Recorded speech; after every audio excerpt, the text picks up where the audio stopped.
Hello বন্ধুরা, কেমন আছেন সবাই? আমার চ্যানেলে আপনাদের সবাইকে স্বাগত জানাই। চলে এসেছি প্রত্যেক দিনের মতন আজকেও একটা ভিডিও নিয়ে। আজকে রান্নার ভিডিও শেয়ার করব আপনাদের সঙ্গে। তার জন্য আমি সবজিগুলো আগে কেটে নিয়েছি, মশলা করে নিয়েছি। আর এদিকে পায়রাতলি মাছগুলো দেখুন সুন্দর করে ভেজে একটা পাত্রে তুলে নিয়েছি। যেহেতু আমরা 4 জন, তাই 4 পিস মাছ। তো পায়রাতলি মাছগুলো বেশ বড় বড় ছিল, কিন্তু এখানে কতটা বোঝা গেছে জানি না। আর এই যে আলুগুলো কেটে লাল লাল করে ধুয়ে তুলে নিয়েছি। কড়াইতে তেল এখনও আছে, ওর মধ্যে দিয়ে দিলাম বেটে নেওয়া রসুন, মানে কয়েক রসুন থেতো করে নিয়েছিলাম, সেটা দিয়ে একটু নেড়েচেড়ে তার উপরে দিয়ে দিলাম পেঁয়াজ কুচি, দিয়ে হালকা বাদামি বর্ণের হয়েছে এরকম সময় আমি দিয়ে দিলাম আদা বাটাটা দিয়ে একটু নেড়েচেড়ে নিয়ে এবারে আমি দিয়ে দেবো গোটা ধনে আর জিরে একসঙ্গে আমি বেটে নিয়েছি, সেটা দিয়ে কিছু সময় আমি তেল ভেজে নেবো এই মশলাগুলো। বেশ ভেজে নিয়েছি। এবারে আমি এর মধ্যে দিয়ে দেবো কাঁচা লঙ্কা বাটাটা দিয়ে হালকা একটু সময় নেড়ে চেড়ে নেব। নেড়ে চেড়ে নিয়ে এর মধ্যে আমি দিয়ে দেবো স্বাদ মতো লবণ।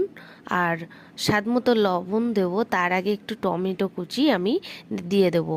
টমেটো কুচিটা দিয়ে হালকা নেড়ে চেড়ে নিয়ে এবারেই আমি দিয়ে দেবো স্বাদ মতো লবণ, দিয়ে একটু সময় নেড়ে আমি এর উপরে দিয়ে দেবো পরিমাণ মতো হলুদ গুঁড়ো, দিয়ে ভালো করে এটাকে ভেজে নেব। মশলা থেকে তেল ছাড়বে, ঠিক এরকম সময় আমি কেটে রাখা সবজি মানে বেগুন আর সিমটা এই মশলার মধ্যে দিয়ে দেবো। মশলার মধ্যে দিয়ে হালকা একটু নেড়ে চেড়ে নেব। বেশি সময় ধরে বেগুন আর সিমটা ভাজবো না, কারণ বেগুন এমনিই গলে যায়, তার জন্য। এবারে আমি দিয়ে দেবো ভেজে রাখা আলুটা, দিয়ে আমি মশলার সঙ্গে ভালো করে এটাকে নেড়েচেড়ে নিয়েছি। এবারে দিয়ে দেবো পরিমাণ মতো জল, দিয়ে একটা পাত্র দিয়ে আমি ঢেকে রাখবো ঠিক তত সময় যত সময় না তরকারিটা টকবক করে ফুটছে। তো টকবক করে ফুটবে সেরকম সময় আমি ঢাকনাটা খুলবো।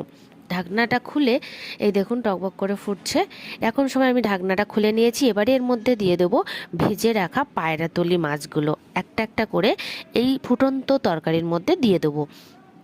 দিয়ে মিনিট 2 ফুটাবো মাছটা দিয়ে, হালকা 2-1 মিনিট ফুটালে পরে তরকারির মধ্যে মাছটা বেশ মিশে, মানে কি বলবো, মজে যায়। আর মাছের যে একটা স্বাদ তরকারিতেও চলে আসে। তো দেখুন আমার তরকারি রেডি। সবজি মানে সিম আলু বেগুন দিয়ে পায়রাতলি মাছের রেসিপি আমি রেডি করে ফেলেছি। আমি তো খাবো গরম ভাতের সঙ্গে, আপনারাও এভাবে বাড়িতে একবার বানিয়ে খাবেন। অপূর্ব সুন্দর লাগে খেতে এটা। তো আমার ভিডিও কেমন লাগলো অবশ্যই কমেন্ট করে জানাবেন কিন্তু।